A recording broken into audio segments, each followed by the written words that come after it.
Alexa, play. Good morning, everybody. It is the middle of December 15th already, and we have a special show with two special guests today. But anyway, we are on our third Wednesday of December this year, and we have a total of 5. So I'm excited. We get an extra hour of chicanery going on this month. So I don't know if everybody else is excited about it, but I am, and I know Christian loves to talk. But anyway, I am Jenny-Jaymes Gunn. This is Coffee and Pan Dulce, and we have our producer and host, Christian Cano. Take it from there. Hey, good morning, everyone. Welcome to Coffee and Pan Dulce. I'm Christian Cano, one of your co-hosts, along with Jenny-Jaymes Gunn, Mama Ruth, Stephen DeFiore, and Barb Bacon. Barb and Stephen and Mama Ruth we're Mama Ruthless today. So we were Mama Ruthless last week as well. So my goodness, I thought, All right. Well, listen, thank you so much. Yes, as Jenny said, today is actually Wednesday, December the 15th. 15th. and we do want to welcome you, Coffee and Pan Dulce, to those who watch us on Facebook, also on YouTube. But most of the people watch us later. We get about 2,000 views a week. And last month we had 20,000 viewers. I'm not sure what we did last month, but there was something exciting we talked about. I can't remember what it was. So today's topic is I don't know if you mentioned that, Jenny, but today's topic is who was Brown Jesus, and we'll get into that. But before we do want to welcome our guests who are joining us on the Brady Bunch screen. We'll go around, introduce yourself and any button or cause that it's important to you. So Jenny, I think it is Jenny, Melba, Reverend Sadler, and Barb Bacon, I believe, is joining us just over the wire. Yeah, all right. So Jen, you want to start off? Yes, hi, I'm Jenny-Jaymes Gunn. I'm a local LGBT advocate. I am a board member of the National Organization for Women Charlotte, and all around try to help my community in many different ways, and a permanent host of this fun little show. Next up, we have my co-board member and president of the National Organization for Women Charlotte Chapter, Melba Evans. Yes, I am president of the National Organization for Women Charlotte Chapter, but I am also the ministerial coordinator for Wedgwood Church. We are a lay-led church, and my job is basically to plan the services along with a group of members, and we have quite a variety of services because we are an extremely diverse congregation. So that's my role today as Wedgwood Church Ministerial Coordinator. Glad to be here. Dr. Sadler. Good morning. I'm Reverend Dr. Rodney Sadler. I'm Associate Professor of Bible and the Director of the Center for Social Justice and Reconciliation at Union Presbyterian Seminary. I live here in Charlotte, North Carolina. I try to work in a number of different areas, everything from environmental justice to education to healthcare. I am currently working with something called the Reimagining America Project, which is a Truth, Reconciliation, and Atonement Commission that says it's time that we finally deal with the issue of race as Americans. We've got to find that we really are only one people. God made us all in God's image equally, and it's time we start treating each other that way. So trying to move that effort forward, and would love to have anyone out there who's interested, just take a look at us, Reimagining America Project on Facebook, or you can look us up on Google as well.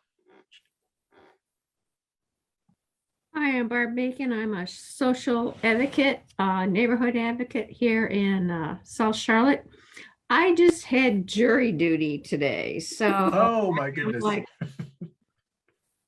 I don't even want to go there, but I'm really interested and glad to be on here tonight. I laid down on the couch and I woke up. I'm like, oh my God, it's 9 o'clock, and so I'm here.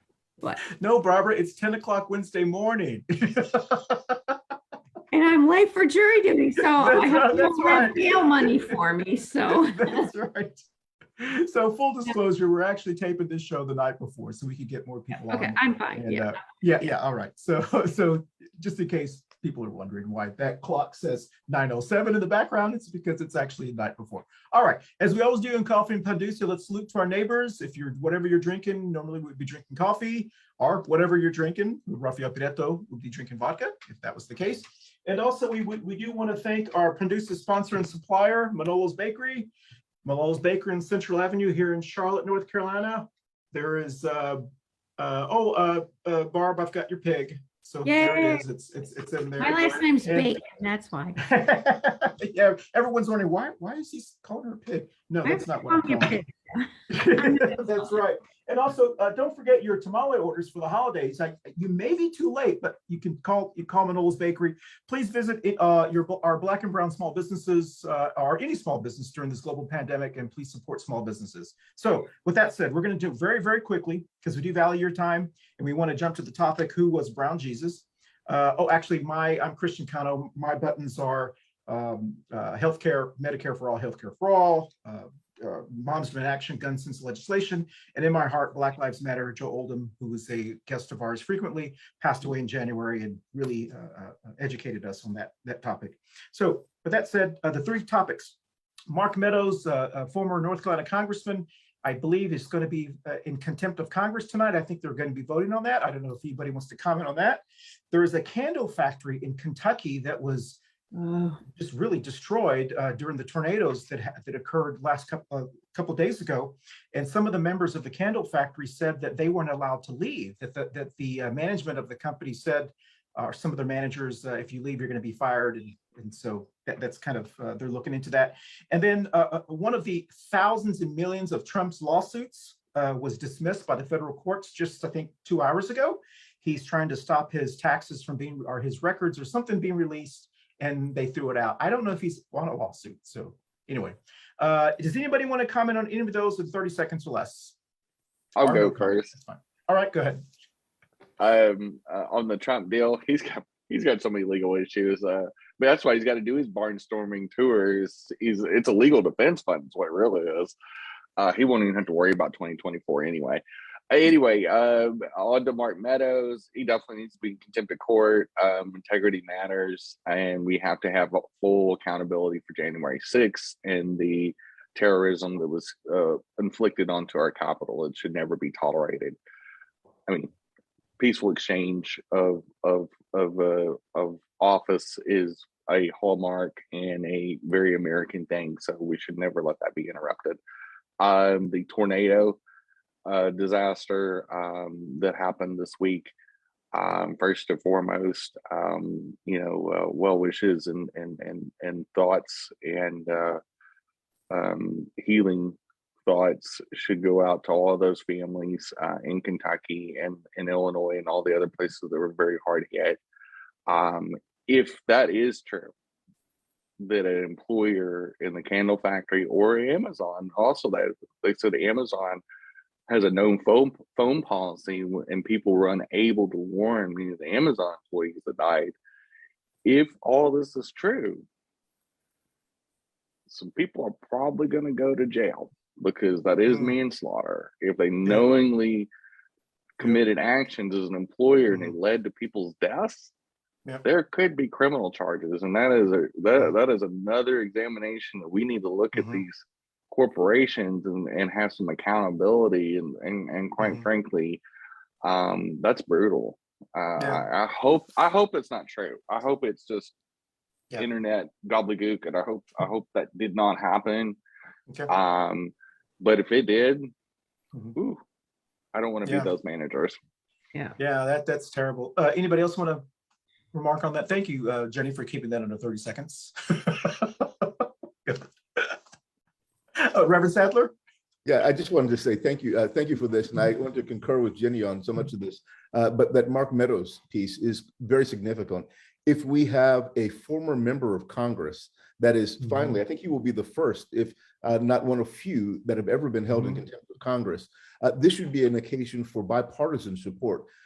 If they don't see this bipartisan support, what it's literally saying is that we don't even support the authority of our own branch of government.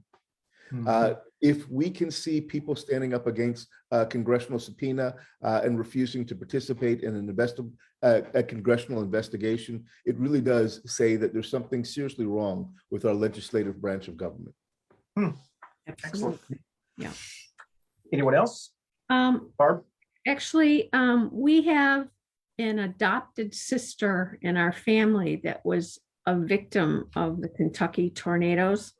She rode out the storm in her bathtub and woke up and had half a house her next door neighbor that is a dear friend also is in the hospital with a broken collarbone, a broken arm, contusions, lacerations, and she has a home that's splinters on the front yard. She has no idea where her car is. And you look to the other end of their development and there's no houses left. So a national GoFundMe page that we are not encouraging people to participate in. There's a smaller one and we're trying to find out the actual name of that, but they need money now. Yeah. And they're not getting it. They do have some generators. My sister and I and brother were going to drive generators there, but we can't get into the area yet. So it's very, very serious. There's people that lost everything and it's 2 weeks before Christmas. So it's just so sad. Mark Meadows, I hope he goes to jail. And Yahoo, another court disavowed Trump's. And I said we weren't going to say. Didn't we say, Christian? We did say we wouldn't mention his name anymore. Yeah, that's right. That's right. Popping up like a bad penny. So that's right. All right, Melba, do you want to comment or you want to pass on this? I really just pass. I'll echo what Reverend Sadler said. I think it's something that's not done in this situation. We're already in very serious trouble in this country. But if this is not addressed, we're in even deeper than we've been before. This is really a very serious matter. And the text messages that they have that came from Don Jr. and other legislators, that came from Mark Meadows himself. Yep. He turned those in. So yeah, I agree. This is a very serious situation. Yeah, I agree. I mean, I think that was the most shocking thing when that was said yesterday, that Don Jr. was texting Mark Meadows, which really highlights the terrible dysfunctional relationship he has with his dad, that he couldn't even text his own dad. He has to, like, that's like, I didn't mean to laugh, but that's just, I don't know. It was interesting. And also I'm curious how Mark Meadows, he's actually a North Carolina attorney and his license has been given to him. It's a privilege to have a license, a law license. And I think that the North Carolina bar should take his license away here in North Carolina. And other states have done that to people who have done these kind of things. And I think maybe he can get his license in Texas, but I think that needs to be taken away. And I won't even go into Dan Bishop, who's even crazier, also has a North Carolina license.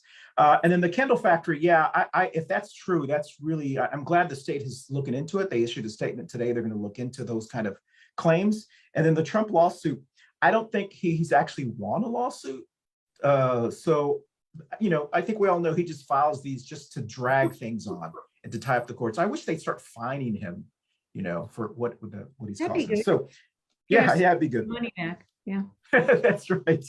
All right. Who was Brown Jesus? This really triggered some people. And I say that because apparently, for many reasons, but one of our viewers who lives in Tennessee, the viewer's name I won't mention, but if you go to our Facebook page, you can see who the viewer's name, posted, "Stop with the Latinx crap. You want to ruin your own culture with this woke stuff? Fine. There's no such thing as Latinx." So apparently the picture of Brown Jesus got this person really upset and did this.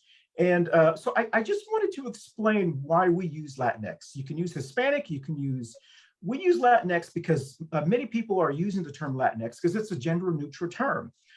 Since we have male and female and gender, we don't want to identify any gender on here. So I wouldn't use the word Latino for women or and so forth. And so we use Latinx, and that's a term that has been used since 2000s.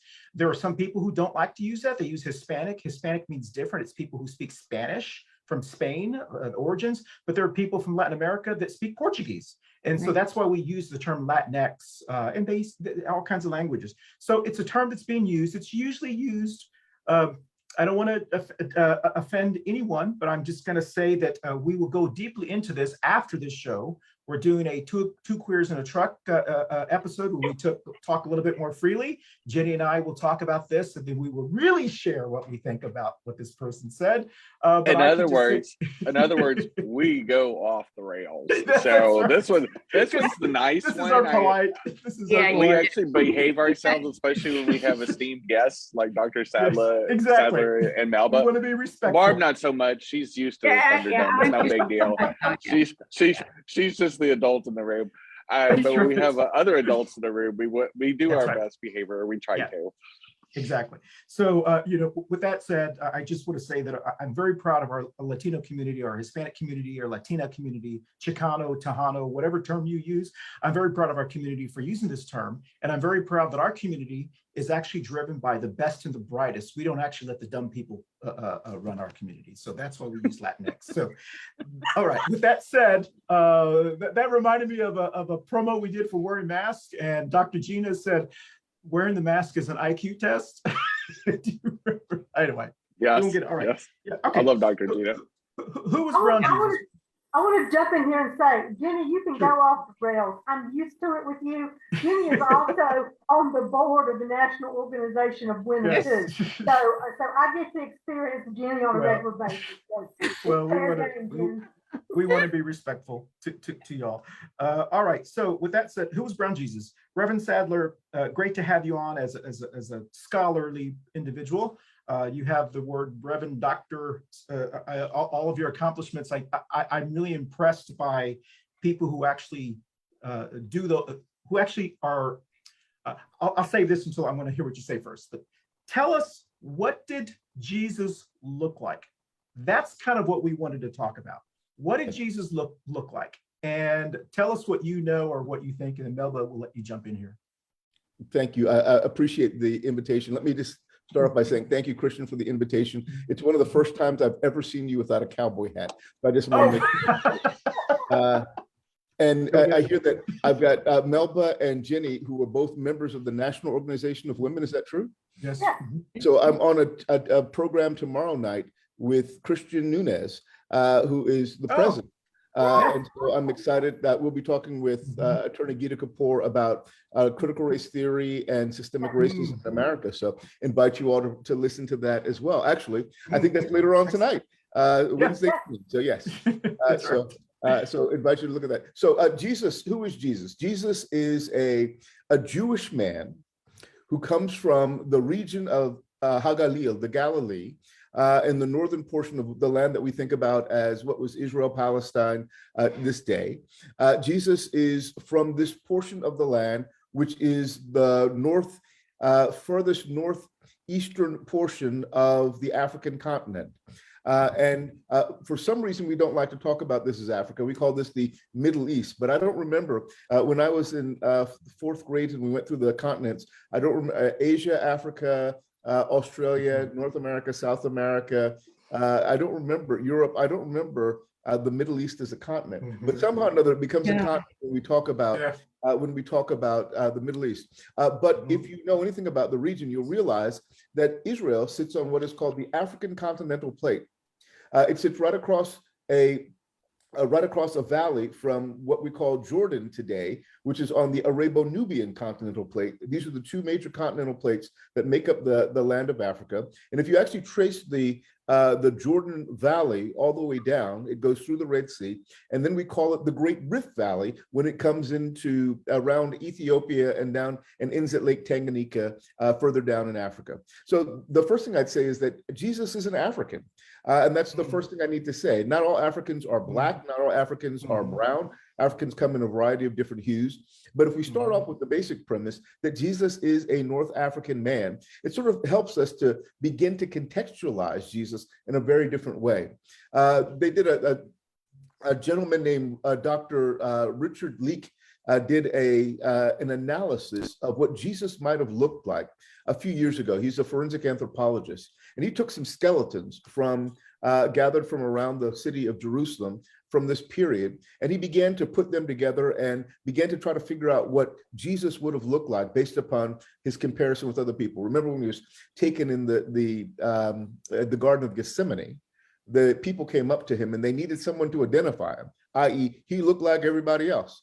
Well, they looked at these skeletons, 3 skeletons, and they began to try to find the basic phenotypic features. What they said is that whoever Jesus was, if he was consistent with the Jewish phenotypes of the day, he was likely a short man, probably about 5'1" to 5'4" in height, had broad features, broad nose, dark eyes, because people from this region tend to have dark eyes, likely dark skin, which is traditional to people that live in this region. So from my complexion to perhaps Christian's complexion, somewhere in between there, and likely curly hair, probably short crop, curly brown hair. And this is sort of the image that has come out as the scientific reference for what as someone from the time of Jesus would have looked like. Now, had Jesus looked like the images that we traditionally see, the most famous picture of Jesus in the world is Warner Sallman's picture of the head of Christ. That picture was made intentionally by a northern, a man from Nordic extraction, and he was making a Scandinavian type Jesus that sort of looked like his own phenotypic tradition. We tend to make Jesuses that look like us when we do so. And what we end up seeing is that we have intentionally crafted a Jesus in the Western world that is more like our own Western standard normative phenotype. And we violated the tendencies. And I think that there are numerous problems by doing this. And we'll talk about some of those a little bit later on today.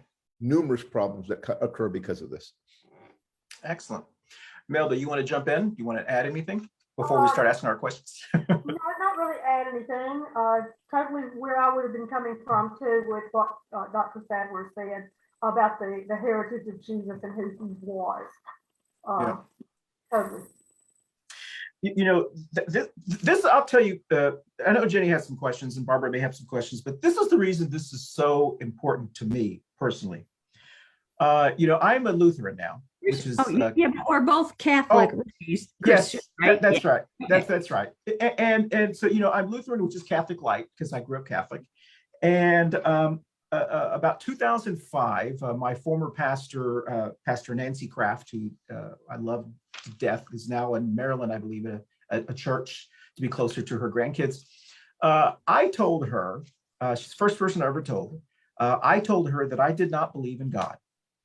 I said, but I do believe there probably was a Jesus, but I didn't believe in how I was taught God, you know, this fatherly figure. And she told me, she said, Christian, you got to start looking at God through the eyes of an adult. You're looking at God through the eyes of a child. And it just, you know, no one had ever told me that. I was like, pooh. And so the reason this is important, because I think if I was growing up and I was in my CCD class or whatever, and they told me that Jesus looked like this, like you. I think I would have been more, I could see that happening, you know. But the picture I think what we had in my house is this blonde hair, blue eye guy, you know. And I was like, you know, when you go to the Ark Museum in Kentucky or whatever, the Jesus has got the long hair and the robe and the Bible thing in Orlando and so forth. So that's the reason I think this is really important, because I think it was like a marketing mistake for the church to not clarify something so basic, because everything else doesn't seems kind of Santa Clausy, because that was me. And so I don't know, Jenny, do you want to add anything to save me from this? I'll rescue you. As Dr. Sadler's going, oh, I should have. You know, I'm a big fan of history and a big fan of correct history versus edited history to help keep from hurting white people's feelings. When you look at the history of Rome and Western Europe, and you realize that basically Rome still lives on through the Roman Catholic Church and all that, there was a very white European narrative. And you look at the contemporary artists of the middle centuries on into the Renaissance, they developed a very European looking version, whether you're talking about Michelangelo or any of the other painters. You didn't see really any people of color in the Sistine Chapel per se. There's a lot of contextual things, but one of the things that the Roman Catholic Church and the whole Western Europe colonizer mentality is erasing people of color, erasing their cultures. You look at what they did in Central America with the nations that were there, and destroying anything that deviated from their white supremacy, anything that would counter that. They did that in Africa. They did it all over the planet. Wherever they invaded, they changed those cultures permanently. And that tends to be, especially in the white supremacy side of Christianity, tends to be, if you're queer, if you're a person of color, if you're a person of different origins that don't fit the narrative, you either got to comply or you're gone, in every way, shape, or form. And it has a very devious intentionality, and the whitewashing of Jesus is very intentional. It's not an accident. They didn't accidentally, consult with Steven Spielberg and say, "Hey, let's make white Jesus because it'll sell more movies about him." It's it was a long held deal, and we also have to, think about the Crusades, the historical context, the background, and so on and so forth. And when we're talking about that Jesus actually had to be anthropologically, biologically, had to have a lot of melanin to be born and live close to the equator. Exactly. He definitely didn't look like me. I promise you. It didn't have a British accent either. Didn't have a coiffed, beautiful, stringy hair like I have. Yeah. So Melba, you want to jump in? We have to be careful about that. I want to jump in. Let's go back to the slave trade. I'm going to ruffle some feathers here because I'm going to say that the white Jesus and the white church have been the backbone of racism in this country for decades. You go back to the slave trade, and the slave traders were good Christian men, and they were missionaries, and there were these uncivilized Africans that they were going to save and civilize them and bring them to their form of Christianity. So white Jesus serves that very purpose. I don't know if you know or not, but one of the first slave ships that left England in about 1562 was Sir John Hawkins. The name of, he took his Bible with him. He had everybody on the board pray all the time, taught to love one another. And his name of his ship was the good ship Jesus. Went to pick up slaves. So this goes back, yes, it was intentional because it served their purpose, and it continues to serve that purpose today. And I can get into some other reasons why it's important that we understand who Jesus was, but that is a lot of the background in this country. When the Europeans came, they brought white Jesus with them. Amen. Sure. And if I could jump in here, one of the things I'd like to say is, thank you, amen to everything that Melba just said. One of the things I'd say is, you're right, slavery did necessitate our racialized thinking in America. Slavery and Manifest Destiny, the eradication of the indigenous population necessitated a racial paradigm. But one of the things I'd say about this Jesus thing, we certainly did inherit a quote unquote whiter Jesus from the European. But we had definitive times along our history to make choices about what Jesus looked like. When Warner Sallman in 1942 comes up with the image of Jesus, the head of Christ, that becomes the most dominant picture. Warner Sallman's Jesus, because whether or not in your grandmother's house, she's probably got on her wall, Jesus kneeling in the garden. That's the same head of Christ. Jesus knocking on the door. That's the same head of Christ. Jesus with the sheep, holding the sheep. That's the same head of Christ. It's the same image that's used over and over again. It's this head that was given to the soldiers that went off to fight World War II. This is the Jesus that you're working for. Blonde hair, blue-eyed, and I've seen the original picture. I actually went to do a lecture on the implications of our images of Jesus at Anderson University. which is where they actually have the original head of Christ there. And I got a private touring to see what it looked like. And I was doing the lecture one day. Warner Sallman worked for a advertising company. The current president of that ad company was there. They were so proud of Warner Sallman's ad because it became the most popular picture of Jesus, reproduced more than 1 billion times. This hit of Jesus. So it's made them enormous amounts of money. So when I was doing this lecture, around about my third lecture, the guy that was the president walks up to me and he says, "Man, I really wish that we'd heard your lecture on the fact that Jesus wasn't white before we made this one image the most popular image in the world." Yeah. And then he starts to walk away. And then he turns around and says, "Nah, because if we had your image, it wouldn't be as popular as the white one."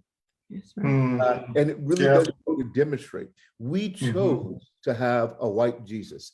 It works with our narrative, it works with our paradigm, and it makes it a whole lot easier to enslave African-American people. It makes it a whole lot easier to lock brown people in cages on our nation's border. It makes it a whole lot easier to participate in the sins and atrocities that we're doing at reservations across our nation. It'd be much harder to do this, much harder to completely disregard the Palestinians if the Jesus that we had on our stained glass windows looked more like the Palestinians in the refugee camps than others in that larger community.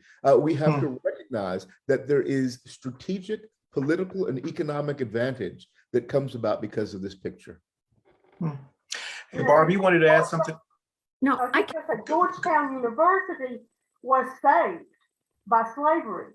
They sold, 270, 280 slaves to keep Georgetown University from going under. That was the Jesuit priest that did that. And that's just one of many, many examples of how the church has perpetrated white Jesus and the white version of Christianity to say what they wanted it to say.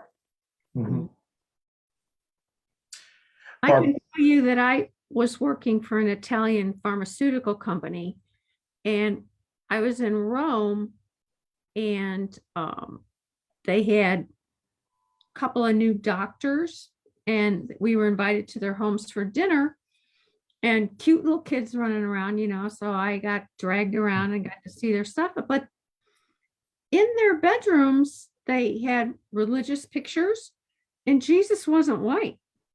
He's more brown and brown eyes, which I had never seen before. And so I asked the little girl, I said, "Well, who is this?" And she goes, "That's Jesus." And I said, "Okay." And I asked the little boy when he took me in his room after we had to look at like a million trucks, but and the same picture was in there. And so I asked the wife later on in the evening, and she said, "Well, we're from Northern Italy." And I'm like, aha, because we're from Southern Italy, not Northern Italy. Northern Italy is blonde hair, blue eyes, whatever. Oh, okay. I'm glad you explained that for those of us who were born in Texas. But I had never seen that before. It was more the picture of Jesus with the cross on his shoulder, and but he didn't have curly hair. He had longer hair, but not the long hair that we're used to seeing with blue-eyed pictures, but a much different Jesus than I'd ever seen before. And that's from their culture. Interesting. Yeah. Hey, Jen, you want to jump in and add anything before I ask Reverend Sadler another question? Well, He crunches. Yeah, I mean, I think especially what Dr. Sadler and Melba hit on was representation ultimately matters in a lot of different ways. And I ran into this on a different topic, but I also help out with the local LGBT film festival with Charlotte Pride. And we had this really tough to watch documentary on HIV. And we had a lot of local people there, including several people of color that were living with HIV. And he was very, very young, this young man, and I'm not going to say his name, but he was definitely in his early 20s. And he said, one of the reasons he didn't take more precautions because he saw so many films about HIV and it always had white characters.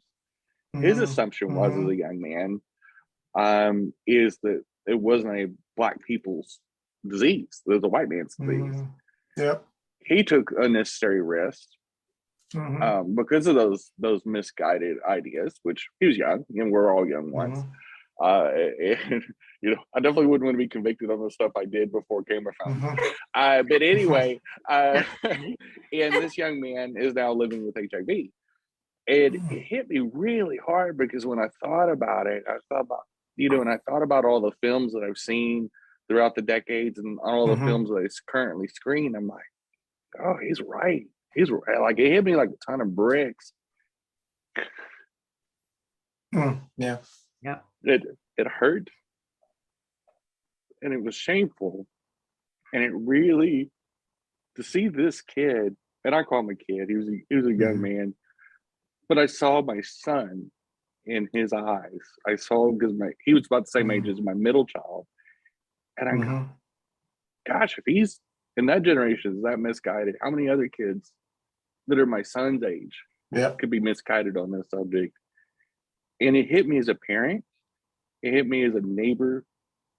It hit me as an LGBT sibling that we need to do better. Yeah. We need to do better, and representation matters, and telling the truth matters, and telling the real truth and being honest, especially with ourselves and our own communities, and not whitewashing history and not whitewashing reality in practices, that are, stem from blackface and white Jesus and all these other horrific things. Tell it like it is. So I guess thank you for that story, Jenny. I agree with you. The question I have for Dr. Sadler, Reverend, is here in Charlotte, for example, we got like probably as many churches as we do banks. We have like you either work at a bank or work at a church. That's just the way it is here. I mean, it's changing, but that's just the way it is here. I did not hear the first time I heard anyone say that Jesus wasn't blonde hair and blue eyes is when I moved to Charlotte. Yeah, this is what 8 years ago, and I think it was at an AME church, and someone had mentioned something about Black Jesus. They used the term Black Jesus, and I thought that was said more as a joke because I don't know if you guys remember, but there is actually a comedy show on Comedy Central called. There was a character called Black Jesus, and I thought that was a joke at first, but then I started listening to people say it, and then on Black, there's a TV show called Blackish, which I love. I watch all the time, and they did kind of an episode about Jesus. They do a lot of great topics, and then I started to really realize. I said, "Oh my God, I didn't." I don't hear this in the Catholic Church. I didn't hear it in the Catholic Church. I don't know if they do now. I haven't heard it in the Lutheran Church. I don't hear this from churches. So I mean, I was when I was growing up, and Barbara and Jenny probably knows this. But if you grew up in Texas, you never want to be conned by one of your friends to come over for free pizza at a church, at a Baptist church. Because whenever they say come over for free pizza, you have to be saved before you leave, or you feel really guilty, and they make you close your eyes and do you want to come down and repent and all that kind of stuff. And so every year they do the where I don't know what it's called, but the Passions of Christ kind of thing or whatever. And I'm thinking now, I don't think they would ever do that with the current. I don't know. I mean. So Dr. Sadler, since you speak on behalf of every minister, pastor, why is that? So let me just say that I think, as we've hinted before, Melba was hinting at before, and Barb as well hinted at this notion, and I love the fact that Jenny brought home the notion of representation. What we think about in terms of representation really does matter. And it really does shape people's opinions in this world. The reason, and I have to say how hard it is for me to see that Cowboys cup in your hand as a Philadelphia Eagles fan. It's very difficult, very, very difficult. So I actually went off camera. I forgot you. Oh, God. Yeah. Sorry. So we have a representation really does matter, and it really does shape the way that we live our lives in the world. It really does. Having a Jesus that looks like the dominant power structure in America, i.e. white, it reinforces the power, because not only does that say Jesus, i.e. a first century Palestinian Jewish man, was white, it says, oh, his father, God, must also be white. And to have a white God in a world that sanctifies whiteness reinforces the current power dynamics. And it makes it more difficult for Black and brown folk to feel equally human. And it skews our politics. This single image is able to impact the way that we view the world. As I said before, it'd be difficult to hold the political stances that we do as Americans if we realize that Jesus looks more like the oppressed Black and brown people that we have policies that enforce than the white people that are in power. It's difficult to call Africa the dark continent and then say, oh, that's where Jesus came from. Having a white Jesus facilitates the supremacist and oppressive systems of our nation. And we've got to begin to wake up to this and acknowledge it. And I mean, sometimes I when I'm speaking on these issues in churches, one of the things I like to say is, why don't you just try to mix it up a little bit? Why don't you make bread for communion, make that brown for a while, and see how people react to that, and tell them a little bit about it. Take the images of quote unquote white Jesus off the walls, and then put a couple of brown images up and see if this encourages some conversation. What does it mean? And usually you'll hear the conversation when you're talking about white Jesus. Oh, why does the image matter? It doesn't matter if that's not accurate. It's perfectly fine. But then you put a brown Jesus on there, if he looks like he's like, it matters. You'd be like, why does Jesus look like that? Huh? What happened to Jesus? Yeah. And I love that issue. We call it Black Jesus. We'll call it Latinx Jesus. We'll call it Indigenous American Jesus. But the blonde guy, that's just Jesus. Yeah, exactly. A qualified version of Jesus. And we've got to move beyond that. We've got to begin to recognize that our images hold enormous power, and we use them with intentional consequence. Excellent. I think go ahead, Melba. What you're talking about basically too is it creates just a cognitive disconnect where they can't associate their love of white Jesus with their compassion for a person of color or a Middle Eastern person. It's a total disconnect. We get into that, what you were talking about with evil being the Black and white being purity. Therefore, Jesus must be white. Therefore, all other people who are not white are evil. I think it's also important to know who Jesus really was historically, because we go to, a lot of Christians go to the homeless shelter or the food pantry and work for a few hours or serve a meal and then go back to their nice, comfy homes. They never really understand what that person who they just served life is really like. They don't take time, we don't take time to listen. We don't take time to learn. And what we've got to understand about Jesus, Jesus didn't go to those people. He was one of those people. He didn't go to the poor. He was poor. He didn't have compassion for people that faced the violence of Rome. He faced the violence of Rome. He understood refugees. He was a refugee. Unlike us, he's not going to see those people. He was among them because he was one of them. And all of that has to be associated with who Jesus really was, and his skin tones and his color, everything about him. If we're going to truly know Jesus, we've got to know that about him. He speaks from experience. Excellent. And Jenny. that hits at the heart of empire building, colonization, white supremacist narratives, the whole 9 yards. But if you want to control people, you've got to segregate them. You've got to demonize them. You've got to refer to them as primitives, less than human, because it's done to me all the time. The narrative of, that's the whole point of the bathroom bill. Yep. Is that they don't want to see their daughter or their wife go to the bathroom with me. And segregation is one of the most powerful tools that white supremacists ever did. And because it creates a vicious red line between the undesirables and the good people, the good Christians.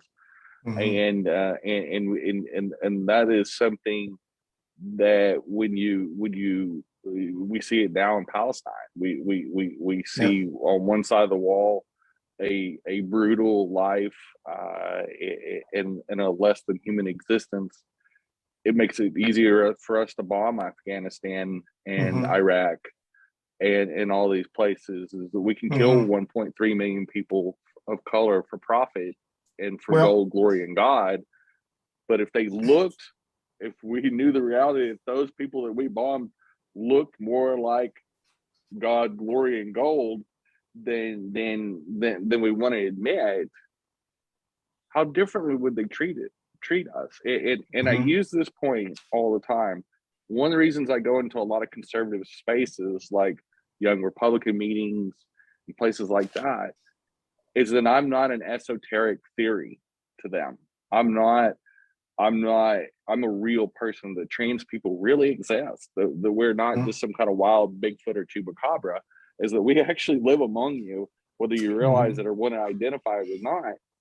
Also, too, when these young Republicans become fully grown Republicans out in the wild and they're making policies and influencing politics, when they see this face and they're talking about trans rights and LGBT rights, it's harder to hate us. It's harder to go along to get along.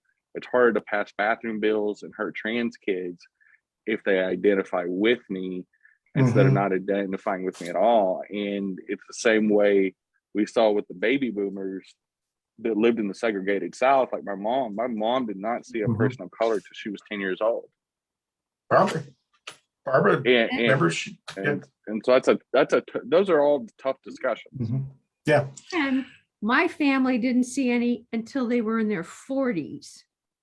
That's why we have to go. I left Illinois and went to work in Delaware right after the riots in Delaware.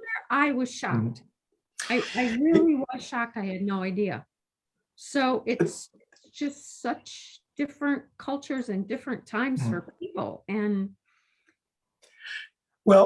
family never got over it. Sure. Those of us who are watching us around the country, I'm actually in Charlotte. I think everyone here is actually in Charlotte, North Carolina. And one of the things that I have said since I first moved here was, why do we have the freeway that goes to the airport, the so-called international airport, where everyone is supposed to feel welcome once they land and come into a welcoming open city named after Billy Graham? Can we just name another street and maybe name that Freedom Parkway or something more accepted, especially with his crazy son, Franklin Graham, in the news all the time?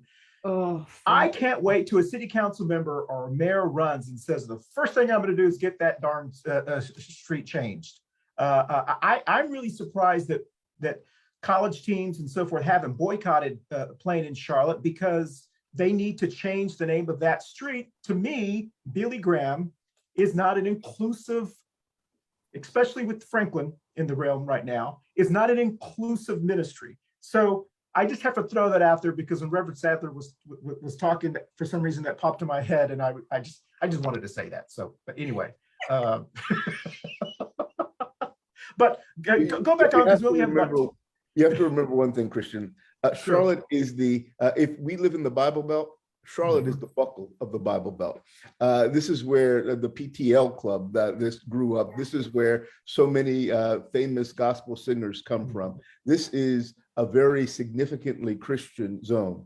And for Charlotte to be able to say that Billy Graham grew up in our city and went to Steel Creek Presbyterian Church. I mean, it's a mark of significant honor. He was a man in the evangelical world beyond others. And my grandfather was probably one of his biggest fans. I think he was saved in a Billy Graham rally years ago. And my mom and aunt grew up calling him Uncle Billy. Uncle Billy. And I have to admit, I grew up idolizing. I don't want to say idolizing, that sounds bad for a Christian. But I grew up sort of wanting to emulate Franklin. Samaritan's Purse. He's doing the work on the ground, transforming it before he went insane. And literally, Franklin, and I will always have a special place in my heart for Franklin. I don't think he did enough to deal with racism when he had the chance. He and Dr. King did some work together, but they didn't do nearly the kind of work that they should have had he committed to this larger notion of social change. But I think Billy at least was trying to be on the right side of history. Franklin has lost his ever-loving mind, and I think given up on the whole Jesus thing and really centered a whiteness and Americanness as the God that he wants to serve. And I think that is a perversion at its core of anything that is Christian, anything that is anything that we set up as an idol among us distracts us from God. You can't serve God and mammon, and in essence, the white Jesus is a function of our current capitalist economic system. And we really need to recognize that that's the purpose it serves. It is an economic generator of wealth and income for certain type of people, those identified as white in this context. It maintains power in particular hands. We need to recognize that when we have these conversations. This is by no means innocuous. So I'll leave Billy Graham Parkway where it is, but I definitely will challenge. I want it changed. Amen. You can stand for that. I'll stand with you. Yeah, there we go. That's right. Well, listen, this has been a great conversation, but unfortunately, we're almost out of time. We only have about 5 minutes left. And we do valid. Go ahead, Barb. Reverend, please. Can you explain to me, Reverend, why the hypocrisy of what's going on with the evangelicals and the Republicans is just growing? I can't even wrap my head around it. And do you have a clue? So I, in all honesty, I have to say, I'm puzzled. I'm as puzzled as you. I'm scratching my head with you. What it seems to me is going on is that whiteness and Christianity have become so conflated in the American psyche that we can lose all hint of Christ and the connections with the Bible and the principles of the Bible. How is it that we can have a party that supports treating immigrants the way we do, and then read a Bible that on every other page says, love the immigrant as you love yourself? How is it that we treat single mothers and fatherless children the way that we do, and we have a Bible that says that we treat widows and orphans with special respect? It seems as though we have developed a brand of Christianity that has neglected the true power of our faith and clings to some sort of idolatrous image of whiteness as what it worships. So I think the evangelical church is very much focused on whiteness. A friend of mine said it this way: the white Christian church is a whole lot more white than it is Christian. And I think that was my friend Jim Wallace who said that. So, yeah. Well, Dr. Sadler, I wish you were on our show about 2 months ago, which Melba was on, and the title of the show was "Is Religion Dumbing Down America?" And we can just say yes on that one.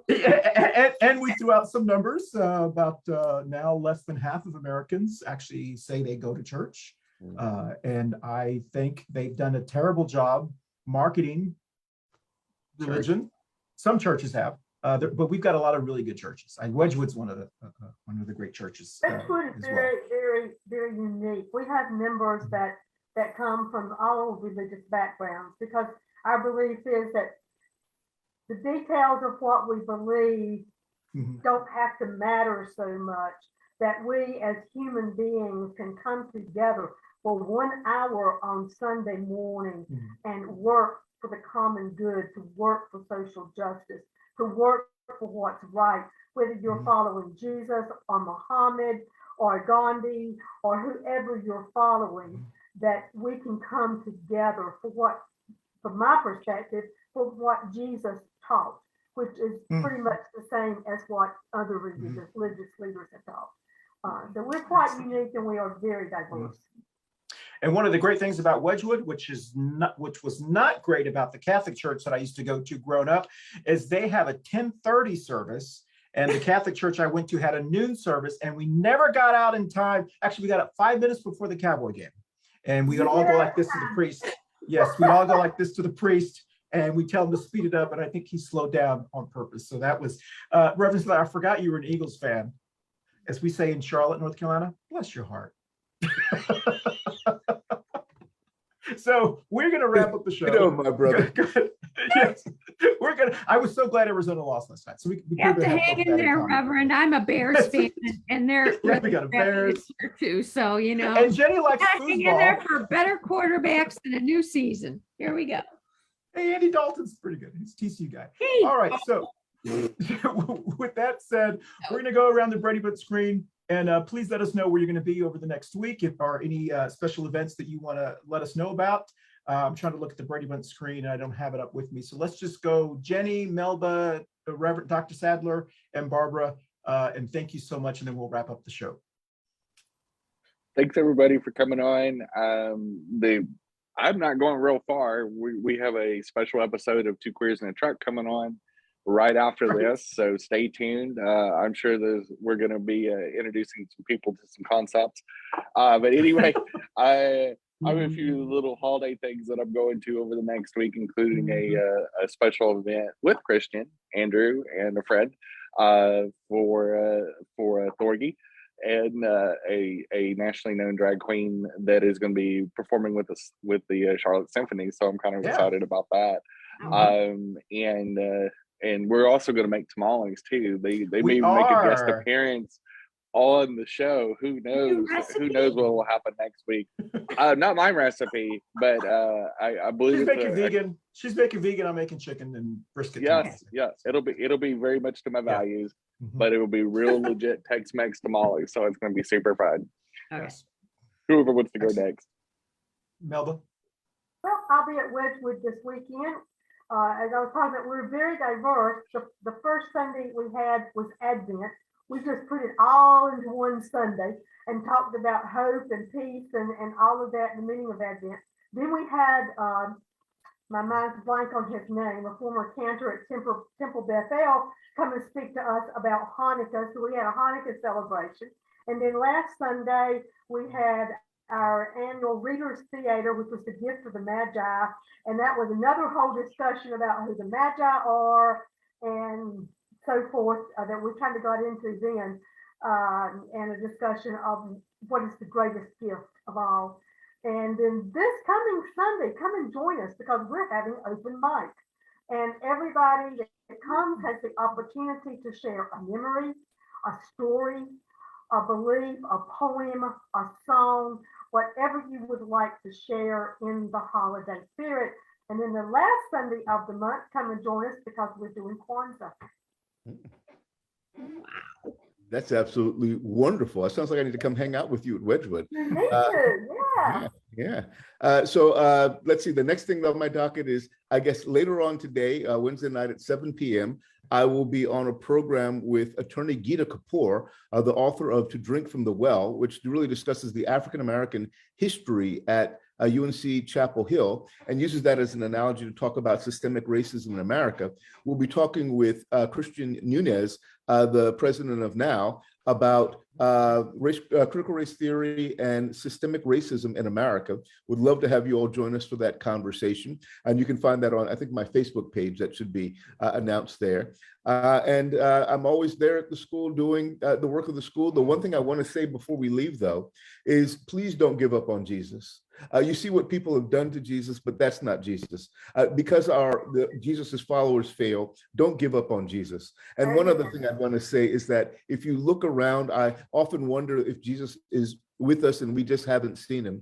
We haven't seen Jesus because we tend to think about him looking one way, behaving one way, and we tend not to look for him underneath the bridges where the homeless people live. We tend not to look for him in the ghettos where we've relegated the poor and the minoritized. We tend not to look for him in the internment camps that we set up on our borders. We tend to miss who Jesus might actually be. And I worry that we are missing caring for Jesus all along. If we just try to care for those least lost and otherwise left out, I think we might make sure we take care of Jesus among us. Amen. Amen. Yes. Barb? Well, I'm gonna hopefully be done with jury duty tomorrow. I don't know if we have a long-winded judge and DA and defense attorney. I might be there for another day. I don't know, but by the end of this week, I hope to have all the things that I've assembled for this foundation that I work with for Christmas, lights and wrapping paper and ribbons and maybe little gifts and things that they don't have to buy. We're giving them to them and distribute them, put them in their community center, whatever they need to do, because there's people that have nothing and they would like to give something and we would like to help them do that. So that's what I'm going to hope to do before the end of this week, because then they can talk about it at church on Sunday and let people know where to go, or let me know where to go if I need to do something else. But I got a garage full of stuff and I really don't want it to go to waste, because it's, I think, some pretty cute stuff and some very needy things too. I mean, essential things, but that's kind of what we've tried to do for Christmas. Christian, can I get one quick thing in? Yes, Don't ma'am. forget, Yes. I will also be this Saturday at the collard greens sale for the Mail's Place. Don't forget to go. The information is on the Wedgwood Church page. $5 a bundle, and it goes to support the Mail's Place. So I will be there, and I hope to see all of you there too. It's a great cause. Okay, excellent.